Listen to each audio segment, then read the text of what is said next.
or upstairs for the session on Child and Family Services. But we will be beginning our plenary in here, so please join me in welcoming to the stage Catherine Lapa, Regional Director General for Indigenous Services Canada, BC Region. Let's put our hands together for Catherine.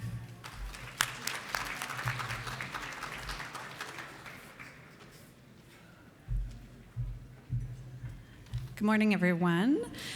It's actually Catherine and Team BC Region-esque. For some of you that have attended before, what we've done the last few years is to have the whole executive team here so that you know who they are in case you haven't met them. We've had a ton of staff here, and the directors have been here the whole time, but wanting to make sure that you put names to faces in case you have business you want to do afterwards and meet with folks. So I'm going to maybe start by first thanking Elder Larry Grant, who I believe opened up this morning. So thank you very much for doing that, Larry, and to again acknowledge that we're really fortunate to be able to do all of our work on the traditional and unceded territory of the Musqueam, Squamish, and Tsleil-Waututh. I'm just looking for somewhere to put my water, and I'm realizing if I put it here, it's a slanted piece, so I'm going to put it down so that I don't end up creating a bit of an incident. So why don't I start by asking each of the directors, I think there's a handheld mic there, to introduce themselves, and then what I'm going to do is going to do a little bit of an overview of the region, and particularly around our budget. It was a request from a number of years ago that we be a bit, I call it, accountable for the money that we get and explain to you where it's going. And would also like you to think about and share with us how you want to engage with us going forward, not just on the budget, but how you want to be more involved in how we do our business. The reason our department was set up with a focus on services and a focus on transferring services out is really to change the culture and how we've worked in our previous role. So I'd like to hear from you as well in terms of where you'd like to be plugged in more, what kind of mechanisms you want to hear more about how we do our work, and how we think about a roadmap forward on things like the transfer of services, governance, and other pieces. So I'll leave that out, and I'll start with Andrea. Hi, Andrea McDonald, Communications. Good morning, everybody. Bill Guerin, Associate Regional Director General for the region. Good morning, everyone. Angela McCarthy from Funding Services. Hi, Kiara Taylor from Child and Family Services.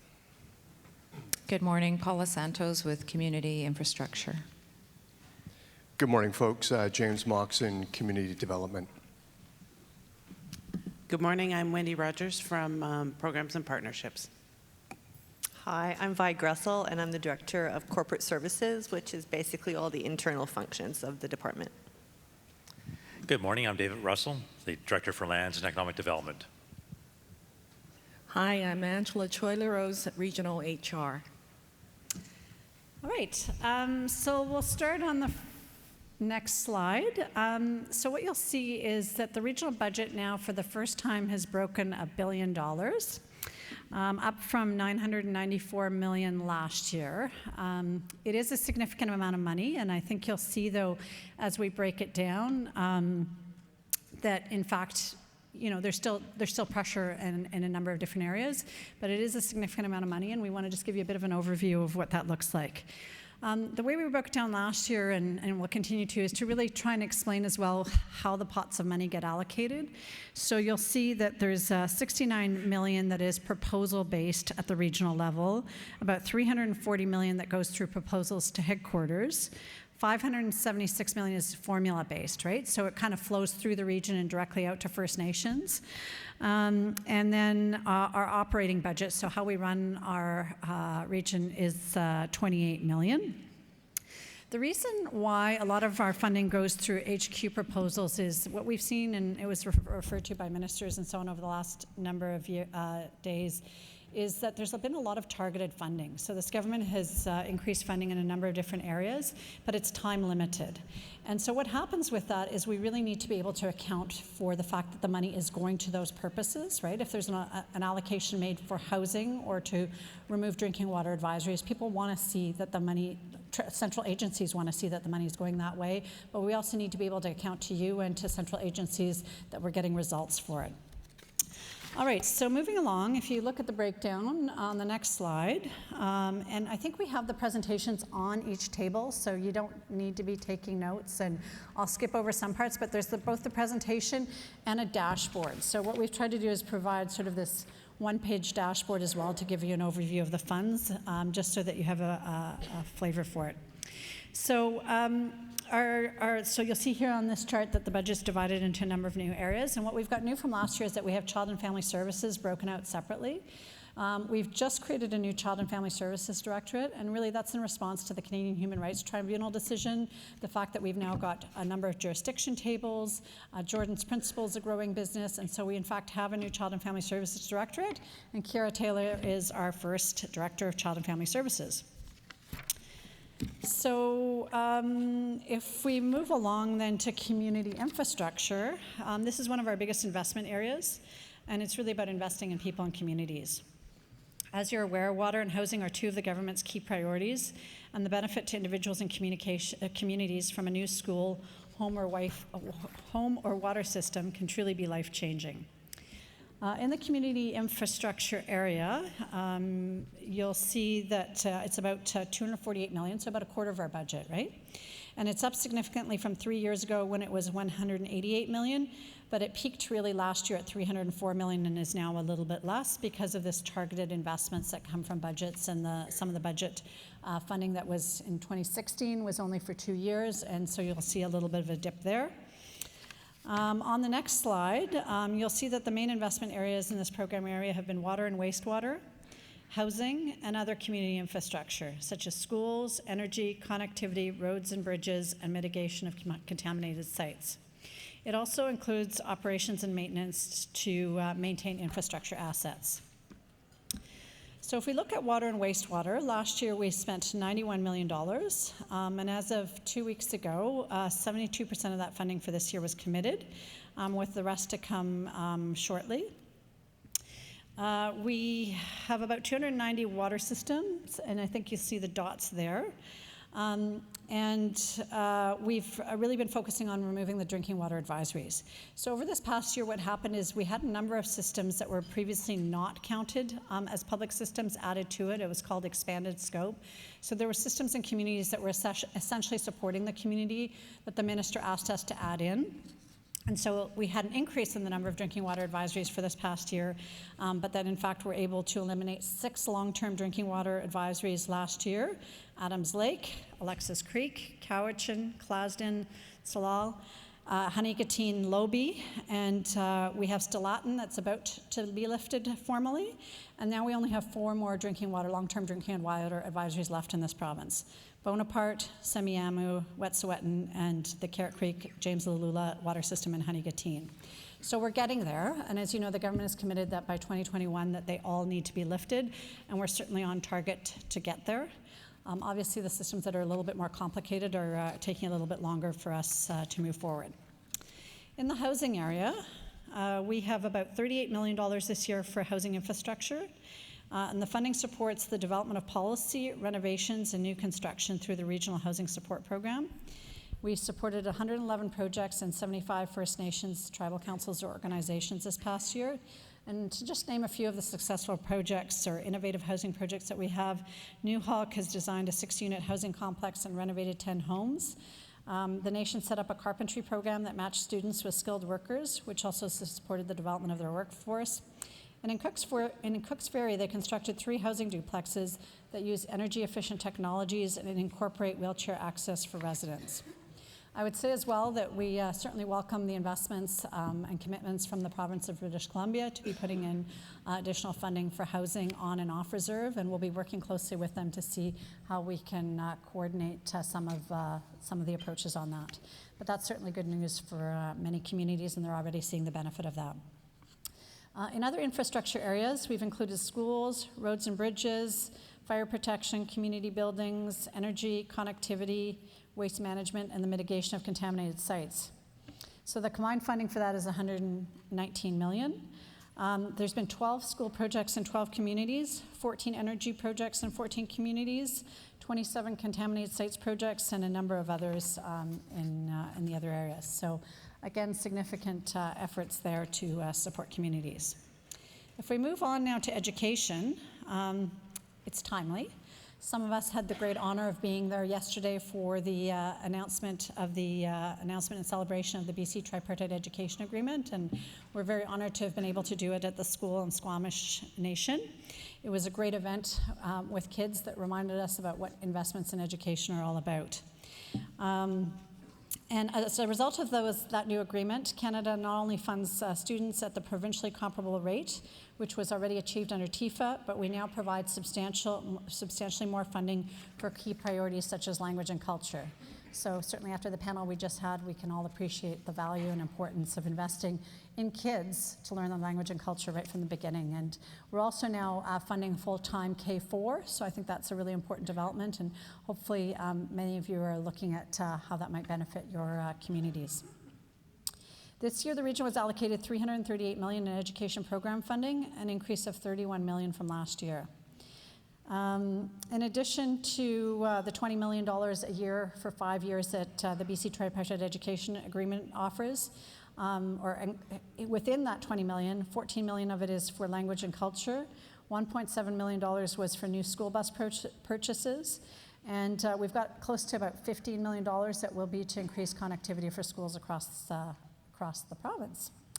Budget 2017 also provided extra funding for 2 years, for a 13% increase in funding for the post-secondary support program, and additional funding for the university and college entrance preparation program, which resulted in an approximately 25% increase in the number of students approved. And I know, and I'll pause here because I've had this feedback before, I know these numbers can mean a lot of different things, and a 25% increase when there hasn't been sufficient funding, it sounds good when I stand up here and say it, but can appreciate that in many cases there's still large demands, and we're certainly working with our minister and our department to address those issues, because I think a lot of what we heard about the last couple of days is really about the importance of addressing all of the socioeconomic gaps and dealing with really the determinants of health to support communities moving forward. And I think what you see here is that there's been investments in many of the areas, and there's still lots more investment and new approaches required in many areas. So Community Development Directorate supports First Nation governance and capacity development, comprehensive community planning, individual affairs such as wills and estates planning and estate administration, and Indian registration, including status card application intake, and so on. Community development has a budget of approximately $89 million. It's up a couple million, $2 million from last year, and the increase is mainly attributed to additional band support funding associated with the Budget 2016 infrastructure investment and funding to support comprehensive community planning. In community development as well, key components of the region's community development approach have been targeted to build key foundation capacity within First Nations and to support comprehensive community planning. And as of December of last year, 166 First Nations have participated in the comprehensive community planning process, which is great news, and 112 First Nations have already completed their plans.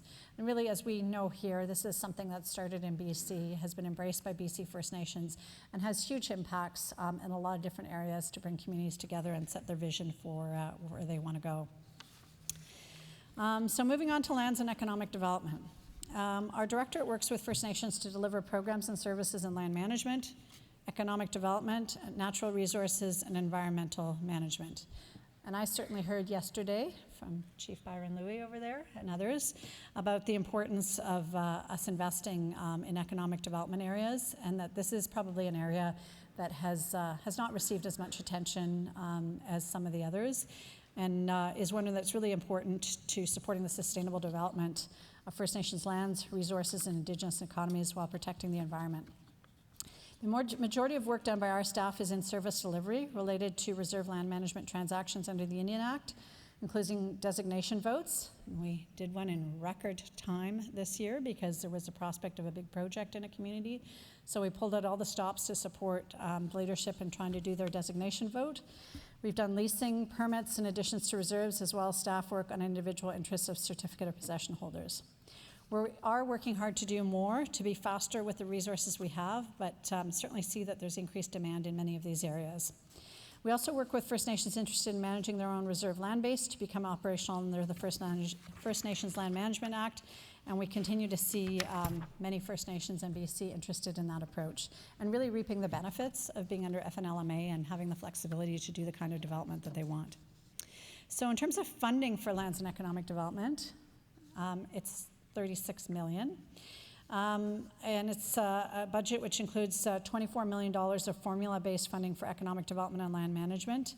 And the funding is allocated across several regional and national programs that support community capacity building and economic development, as well as land and environmental management. It includes working with partners to deliver the Links to Learning event, which again was a huge success this year, and we're seeing that event grow exponentially from year to year as well, and also for other activities in a number of different areas. With respect to economic development in particular, on the next slide, there's investments of about $21 million. $8.1 million of that is in core economic development funding to 159 First Nations. $2.8 million is project-based, with another $2.3 million coming nationally through the Community Opportunity Readiness Program, or you guys will know it as CORP.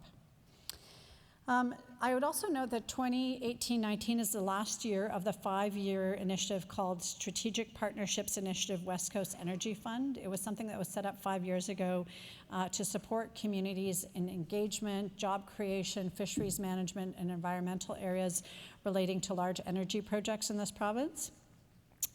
It supported Indigenous capacity to engage with oil and LNG sectors in areas that I mentioned, and that initiative is ending this year. With regards to lands and environmental management, First Nations efforts to manage their lands with greater capacity and authority are supported through land use planning and training and capacity building. The Reserve Land and Environmental Management Program, or RLEMP, additions to reserve land designations, and the First Nations land management regime. And you see that there's about $15 million available there. Last year, we added the new category of emergency management, and I hoped that that was a one-year blip, but really what we saw, as we've discussed and heard from the panel yesterday, is that we had another extremely difficult year of emergencies. It was wildfires, but it was more than that, right? There's flooding, there's landslides, and various other impacts that go forward. And certainly we recognize that in the context of global warming and climate change, emergency management will need to continue to be a priority for us to work on together. During the events of 2018, our emergency management unit, supported by staff across our organization again, worked with First Nations, provincial agencies, and federal partners to support your response and recovery efforts. There were some positive developments this year. Chief Alphonse mentioned the Silkatine government, Canada, and British Columbia signed a collaborative agreement on emergency management. It's the first of these kind of tripartite agreements at a nation level in the country. And there's great hope there that we can come up with coordinated approaches on how to move forward to deal with the issues of 2017 and build on the tremendous capacity that the Silkatine Nation has. New Hawk Nation has an innovative partnership with the Central Coast Regional District and Emergency Management BC that we also supported. So I think this is an interesting area that we can explore as time goes by as well, is how do communities want to work with regional districts, and how do we strengthen those partnerships, since a lot of the issues that we see are lack of communication, lack of coordination between those areas. So while there's much more work to be done, and we are still working on a tripartite agreement, we are continuing to learn and support First Nations, and we will see significant investments of well over $15 million this year when it goes forward. And some of the reimbursements that we'll be making are still from the year before as well, so you'll see multiple year impacts from wildfires and flooding and so on. The Abbott and Chapman report, as well as the report of the Standing Committee, were important roadmaps, and you'll see here that gives you a bit of an overview of what the funding streams are in this area. We also provide FNES, the First Nations Emergency Services Society, who's been here in full force again this year, with $1 million for forest fuel mitigation activities. And 37 First Nations were supported for emergency preparedness and non-structural mitigation. And ISK provided about $4.7 million for response and recovery so far, but I know that that one's going to grow significantly as we get all the bills in. Social programs. So this is where a lot of our funding goes, as you know. Under social, we fund First Nations organizations to administer benefits and services to individuals. And the breakdown is a little bit different from last year because, as I mentioned, we have a separate child and family services stream that will come. So social programs overall is about $128 million. $114 million of that is for income support on reserve, and $14 million of is for assisted living. We, in budget 2017, got $2.2 million of one-year funding for pre-employment supports to deliver case management and client support to 25 First Nations. And in this last budget, we got $9.3 million for 2 years for 4 existing sites and 2 expansion sites to deliver services to 33 First Nations. And we plan to request $3.6 million for expansion into approximately 20 new communities by March 31st, 2020. We also provide some support for Aboriginal community-based training for 8 First Nations through this pot. So, Child and Family Services. As stated before, we are very committed to fulfilling the orders of the Canadian Human Rights Tribunal, and there's been a lot of work in this area, and there's been lots of conversations, for instance, of the impending introduction of Child and Family Services legislation, and we've certainly worked a lot with all of you, with the Leadership Council, with the province and others on engagement this year. We were the only region that actually engaged youth, so kids that had been in care. And I know from Mary Ellen Turpel-Lafon, who's been instrumental in it, that feedback from those youth in care was really important as well, so a really valued contribution. So firstly, my thanks to all of you for continuing to put children and family at the forefront of your time and efforts so that we can ensure a new way forward. The funding for the Directorate is approximately $130 million, but it continues to grow. $2 million was provided for pilot projects, and under the new Directorate, the Department has provided so far about $7 million for Jordan's principal requests. And in addition to that, FNHA has been supporting Jordan's principal requests in the tune of about $18 million. So a lot of the Jordan's principal requests are really health related, as you can imagine. We have provided $44.5 million for operations and prevention services to the 20 Child and Family Services agencies, and $29 million to the Ministry for Child and Family Development for the services to the 84 communities that are not served by delegated Aboriginal agencies, or to provide the additional services above what delegated Aboriginal agencies are delegated are supported for. And I would note that we have fewer people in the room today because there is a separate session going on with those 84 First Nations, because we've really tried to start a process now where we are engaging with them directly. We have not had a lot of that over the last number of years, and are really trying to see how we create some sort of a partnership form and ongoing dialogue with those 84 communities as well. And have for the first time provided $12.3 million to those communities so that they can start building some services at the community level to complement services that are currently being provided by MCFD. We're also taking a proactive approach to the needs-based budgets that the agencies are identifying. So we've gone to the agencies several times this year and asked them, what do you need? Because under the CHRT order, we will provide what agencies need now, as opposed to just set formulas. So we continue to work with communities on that. And so far, we've provided $8.3 million as well to I'm trying not to use acronyms. With a new minister, we get emphasized about, we just speak in governmentese and use acronyms, and not everybody's always as familiar with it. So the delegated Aboriginal agencies have, in fact, received $8.3 million in retroactive payments so far. All right, so let me just take a moment to talk about Jordan's Principle, in the sense that currently what happens is that our region, Indigenous Services Canada, BC region, takes the lead on social and education requests, and FNHA takes the lead on all health-related requests. People can, of course, submit any way they want, and there's a number of pathways in that regard. But we've had some conversations with FNHA and ourselves and recognize that ultimately it's the Government of Canada that is responsible for meeting those obligations.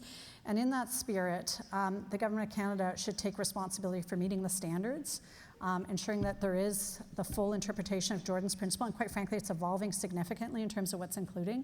So we're in the process of looking at moving the adjudication of decisions, so taking ownership for what decisions are being made on Jordan's Principle to our region, while FNHA will continue to provide navigation pathways, take in requests, and provide expertise, but that we would take on the adjudication piece so that we are able to report back fully to the Canadian Human Rights Tribunal on how we're doing.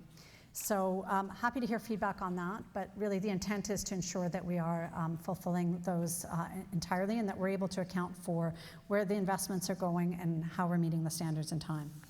So we'll be talking more about that in the weeks and months to come. So I am coming near the conclusion here. I hope that sort of these year-over-year overviews are helpful to you, and you'll see that overall, our budgets continue to grow. In terms of percentages, as I mentioned, over 58% comprises infrastructure and education. 25% is for social programs, including child and family services. And only 2.7% of the overall budget is used for our overhead or internal operations to manage the region. You might be interested to know that at the beginning of the year, so it's always a challenge of looking at what you compare it to each year. At the beginning of the year, we started with a budget of $710 million, and then over the course of the year, it rose to $1 billion. So there's always in-year transfers that occur as you wait for Treasury Board submissions, as distribution funds has to be worked out nationally and so on. But it's hard to just look at the beginning year budget and have a full appreciation for what's available. So looking ahead, we also recognize that the new fiscal relationship, as it gets implemented and funding is transferred in 10-year grants, it will change regional funding flexibilities, but also reduce the reporting burdens of what we can attribute as results or outputs of spending. In British Columbia, about 87 First Nations expressed an interest in 10-year grants, and hopefully some of you attended the session yesterday. Sorry, the days are starting to all blend together. Of these, 49 of the 87 have already heard from the Financial Management Board that they are eligible, and they then need to make a choice whether or not they want to move forward with the 10-year grants. The 38 other First Nations should be hearing in the next weeks. Part of the differentiation is some of them are still in the process of looking at whether or not they're going to pass financial administration bylaws or financial administration laws, and that can take some time.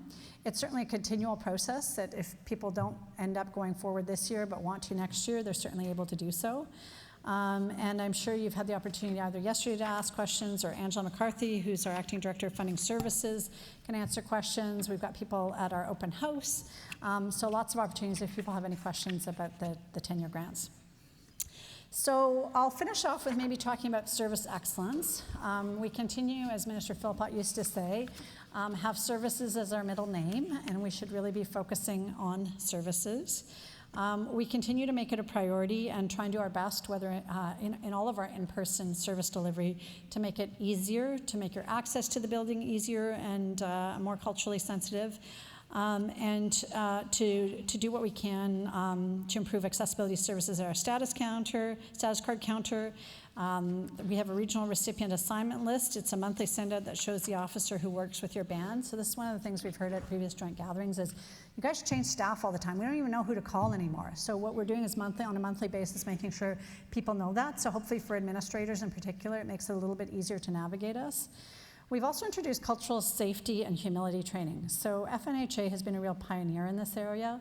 And I was really inspired by the efforts that they've made. So we're in the process of making it mandatory in our department to take the same training as FNHA offers its employees and other organizations. And the feedback has been tremendous. People really appreciate that opportunity. And for me, it's really important that we change our culture as we move along as well. And it takes time to change culture.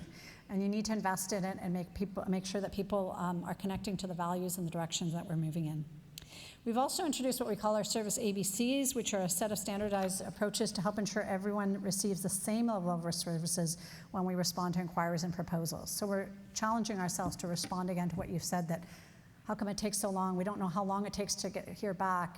Sometimes we don't hear back at all, and so on. So we're trying to find ways of really putting a service mentality to it while we fully recognize that we're working with you in partnership. We recognize that much work needs to be done, but we continue to look forward to your feedback. There are feedback forms on the tables and at the Service Excellence booth.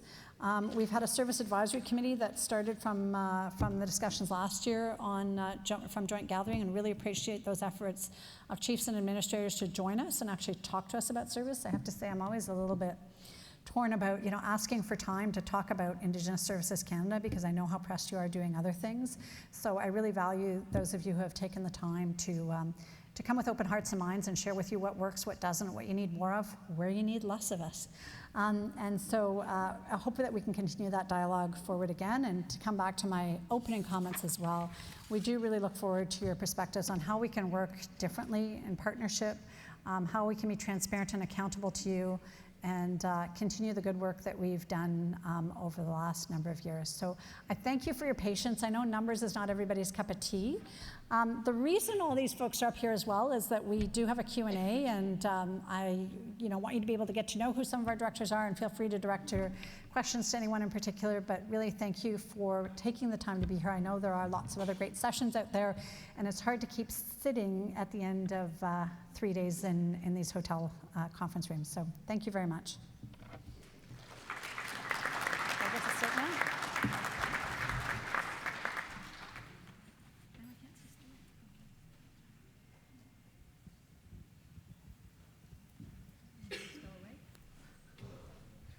Good morning. My name is Derek McDonald, Deputy Chief for Lake Babbie Nation up north. My question to the people up here is, first a story. Lake Babbie Nation in the last 2 months, it could be less than that, have lost 10 members, whether it be opioid crisis or cancer. And that's something that we're having to deal with a lot now. It's not only in our First Nations, but other First Nations as well. A lot of the funds that I was looking at where it all goes to, I don't see anything going. We need more funds going into mental health and mental awareness as well.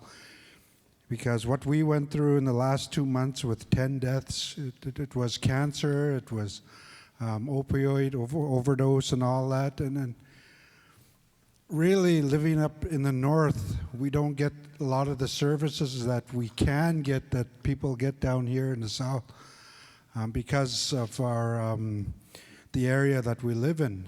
And other First Nations that live up north in the central interior can speak about this as well. But I think there should be more focus on mental health awareness. A lot of that. It's very hard for our First Nation, which is the second largest in BC now, to try and get those services up there. And we have 3 communities that are isolated. And a lot of those communities, when you talk about economic development and you talk about infrastructure going up there, a lot of things that we try and make happen up there is education and jobs and all that. But in order for any of those to get passed forward, there's a lot of people that have mental issues that have to get that passed by, which is the reason why I like to see more funds going to the health piece to help us up in that situation. I know that the province is coming up with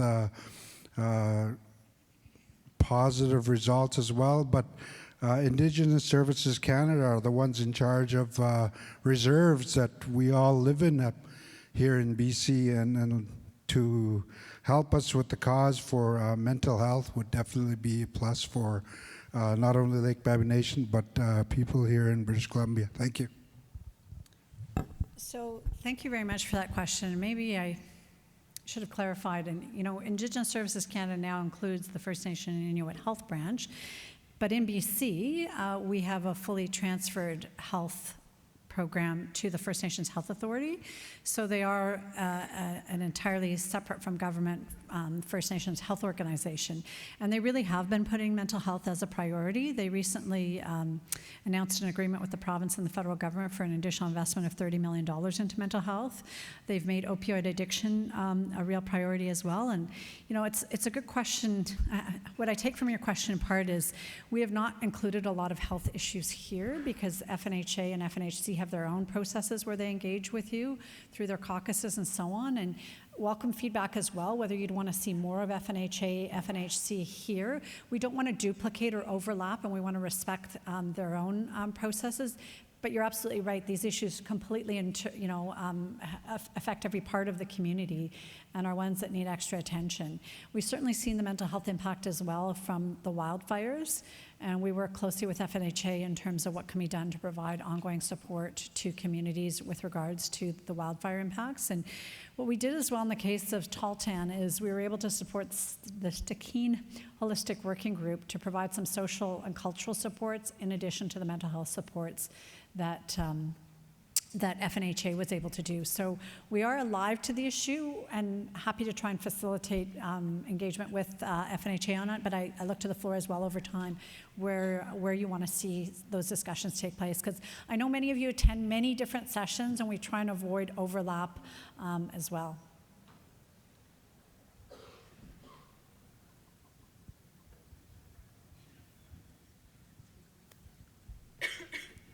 It's Chief Don Harris from Douglas First Nation. I got a couple of things, and we have taken advantage of a lot of this funding that's opened up, and our community has grown significantly. But we still face several issues, and the biggest issue is access to our community. We live on a forestry road that is maintained.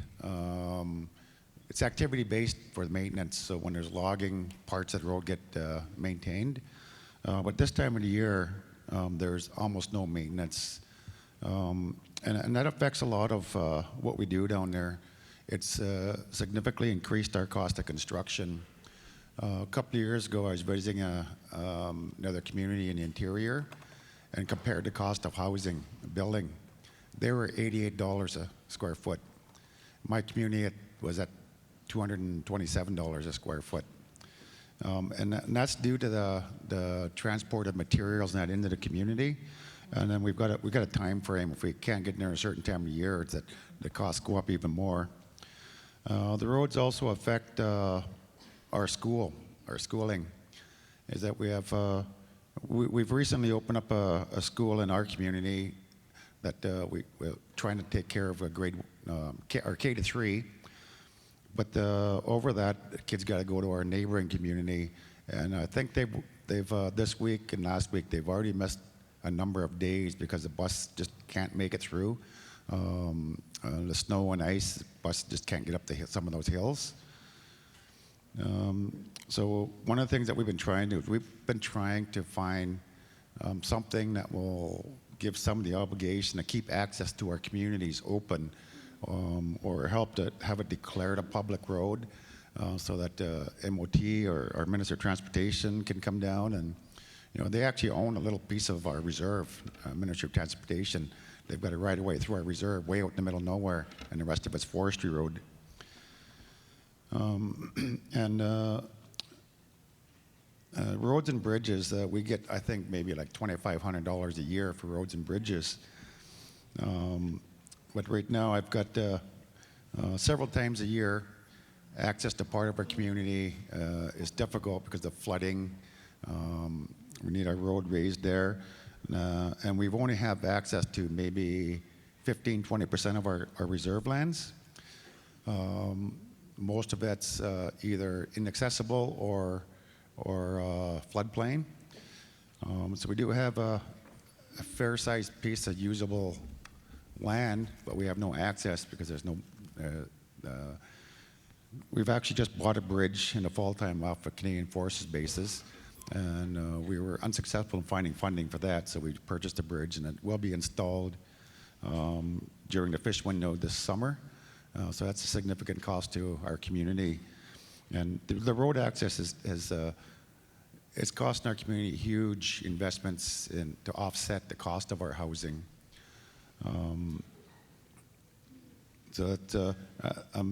think that maybe we should have something in place that gives concession to us remote communities that have higher cost of construction and that to help us with our housing and that. My community has built 18 new homes over the last 5 years, and we've got 6 more going in the spring. So we've got a significant increase in our population, and access again is just at this time of the year is near impossible. Even our residents at 4-wheel drives are having a struggle. I know yesterday I think they had almost a foot of snow at the top end of the road going in, so it was very difficult just to get started on the road. So there's some of the things that I think that we need to start looking at is who's obligated to keep the access to our communities. We do get a little bit of money off administrative forest. I think the graders made it through twice this year, but it's always too late, like the ice and everything. We've had a number of deaths on our road already over the last number of years, and emergency services have difficult accessing us. In fall time, we had to call an ambulance for one of our members that had a serious medical condition. So the ambulance was called at 8:30. By the time they made it to the clinic, it was 2:30. So that's how long it takes the ambulance to come in and out. So those are just a couple of things that I wanted to raise. Thank you.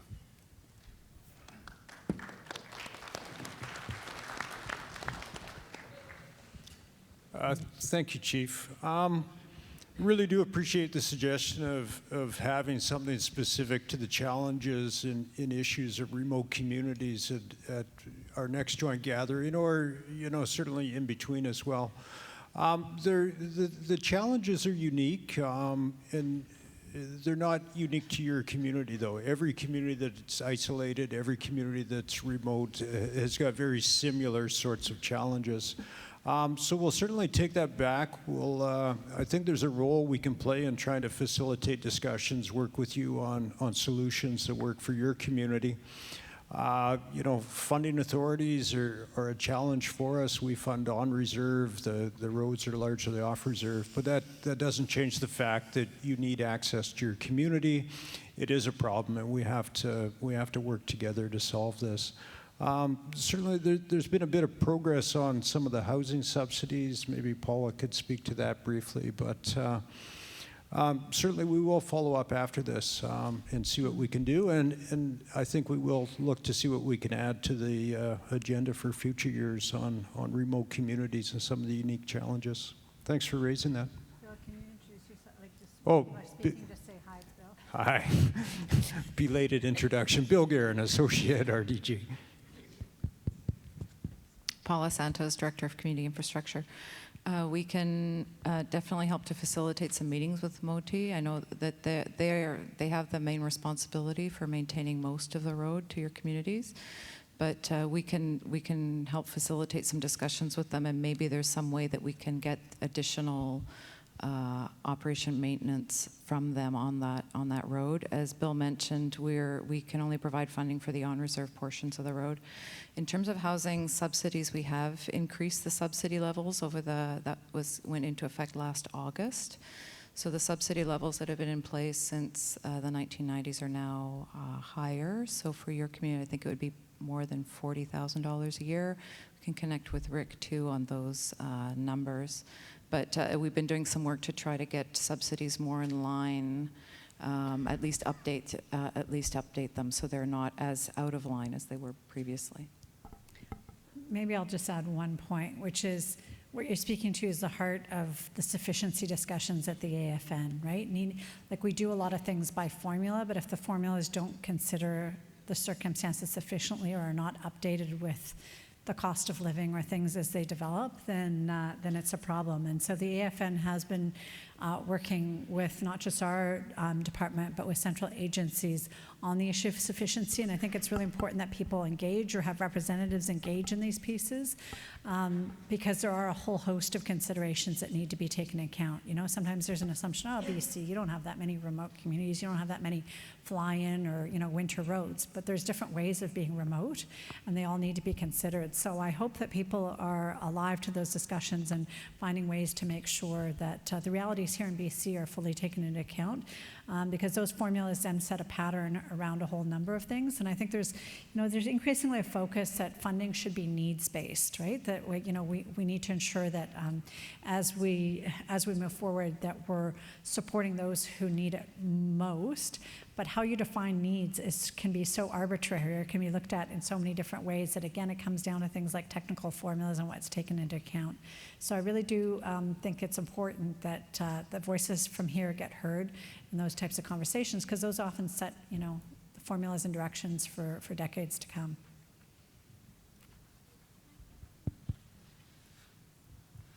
Burnless, Chief of the Okanagan Band. I think one of the points, and I'm glad it was brought up, and it showed some of the spending where it's going across the department, and I'm glad to see what education is being paid for that it's increased, because you look at economists that we're told constantly that there's two ways to guarantee that, or that can actually increase economic benefit, and that's through education, the other through infrastructure. But if you actually look at that bottom figure, how much is actually being spent on infrastructure, it's very low. And I think one of the things that needs to be understood is that we as First Nations require parity, and parity is not only in terms of funding, but also in consideration. And government must realize is that we need certain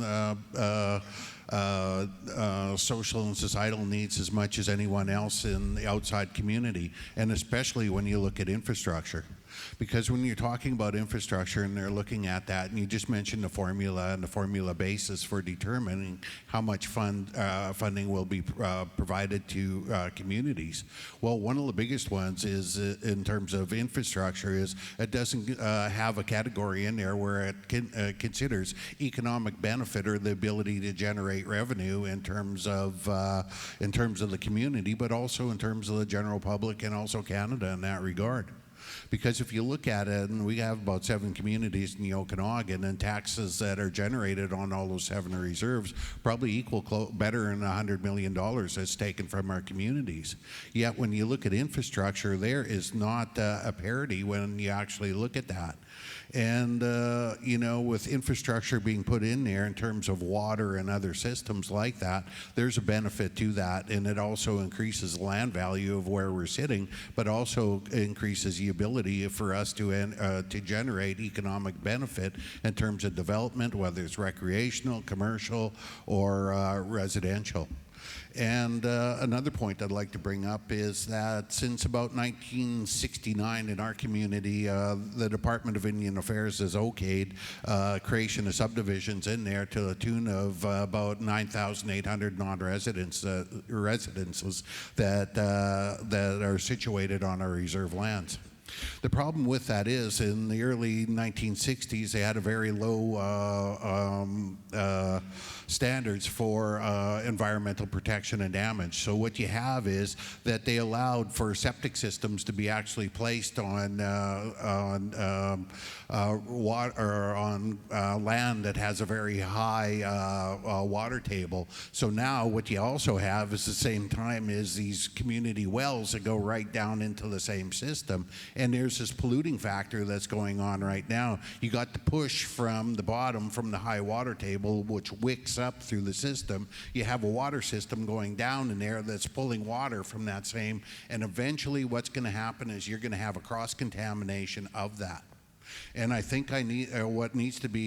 government needs to be reminded that at that case, we as individual bands do not have the authority to okay that. That is the Department of Indian Affairs, and they are ultimately responsible for this situation.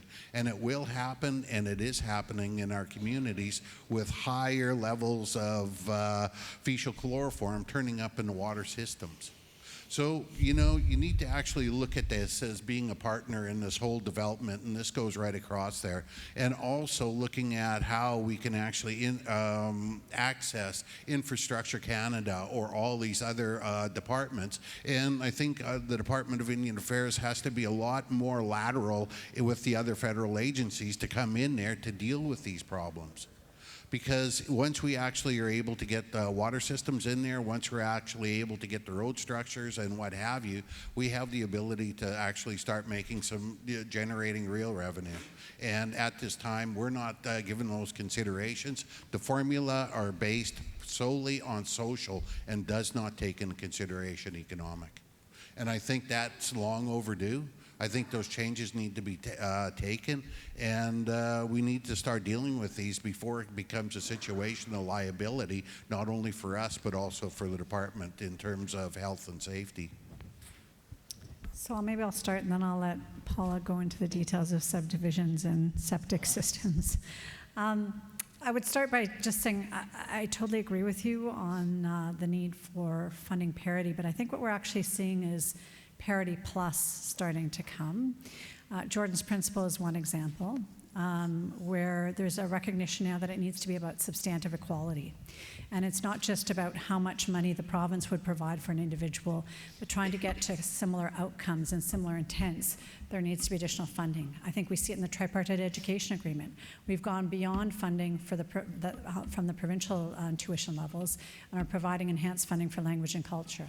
We're seeing it in child and family services. So I say this because I think that you're seeing a shift from people just talking about parity. So I totally agree with you. We need to start moving on to the economic discussions and the interconnection between all of those pieces.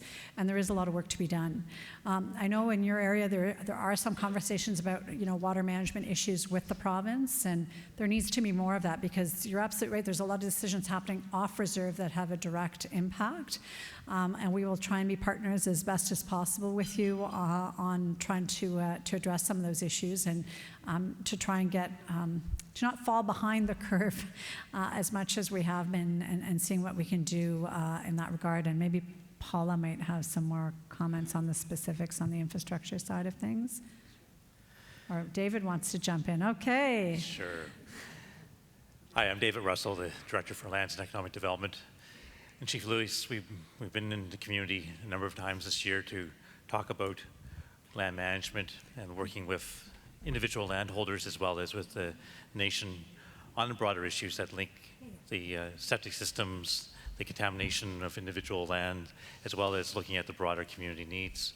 There's a long way to go on that coordination piece, and with your lands department being able to identify certain landholders that we can maybe look at a pilot approach where contamination, the septic, the quality of the infrastructure going into those individual lands, as well as working with our community infrastructure partners on the broader community wastewater and water needs overall, and how they link into both the community itself and to the larger municipalities around you. It certainly is complex, and there's a lot of room to move forward for sure. So I've been told by Jesse that we need to wrap this up because people are coming in for the next session already. We are all here, and we're more than happy to entertain further questions. Maureen's not going to let me. No. I tried, Jesse. No. I tried. I'm not raising any issue, but first of all, I need to raise my hands to the Tsleil-Waututh, Musqueam, and Squamish. My first opportunity, Maureen Chapman, Chief of Squamish.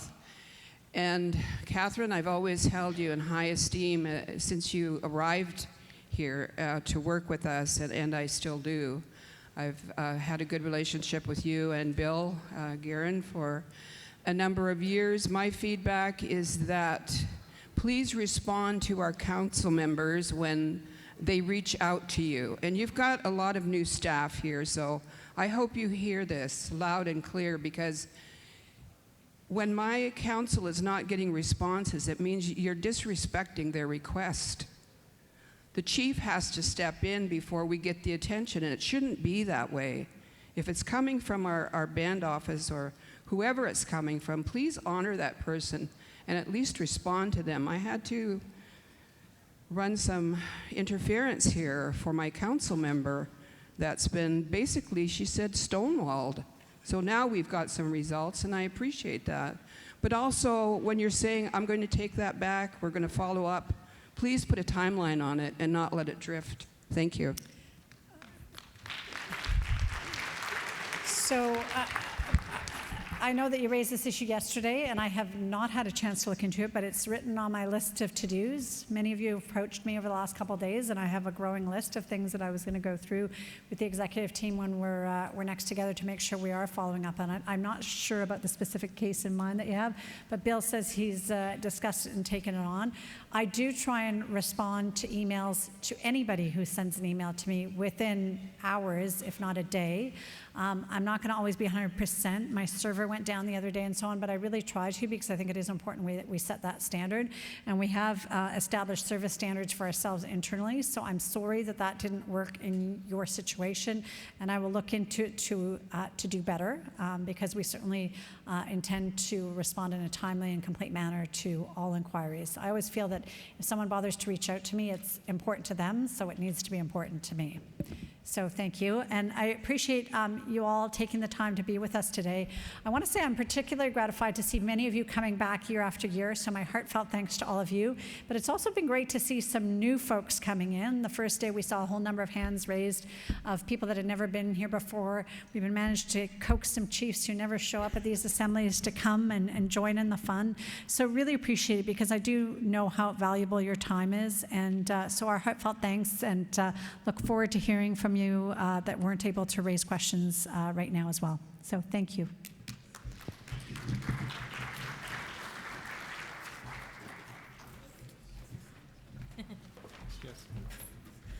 Thank you very much, Catherine, and the rest of the executive team.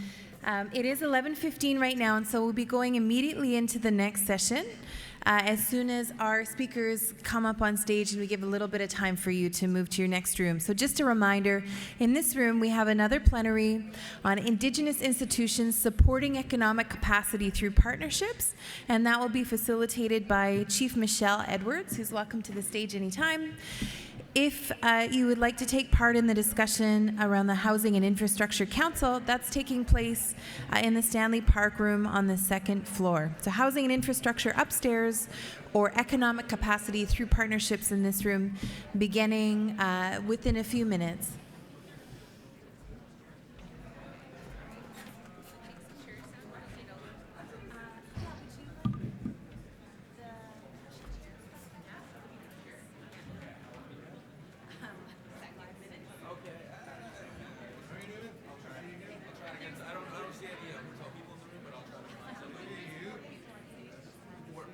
So 4 in the chairs? Okay.